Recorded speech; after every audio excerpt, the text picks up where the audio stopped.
Welcome to the last breakfast. Please enjoy the video. You'll enable Linux and prepare the environment now. Open Settings, turn on Linux Crostini, and allocate at least 5 GB so installs won't fail.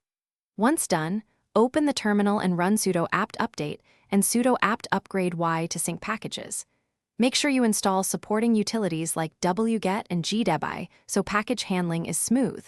These tools resolve dependencies and prevent broken installs. This gets you to the point where Gimp packages can actually be installed without surprises. You'll install Gimp and configure Linux app integration next. Prefer sudo apt install Gimp y for the easiest route.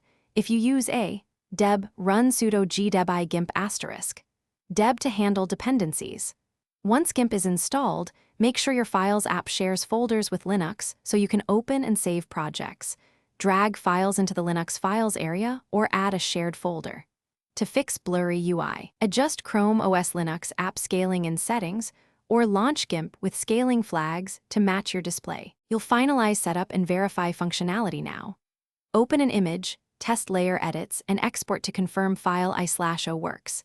If you need more tools, install plugins by adding them to your Linux Gimp plugins folder, then restart the app so Gimp detects them. If something breaks, like crashes or missing libraries, open Terminal and run Gimp from there to capture errors, then reinstall missing dependencies or switch to the Flatpak build, which isolates libraries. This single log check solves most installation issues. Thanks for watching. If this was helpful, leave a like and consider subscribing. See you next time.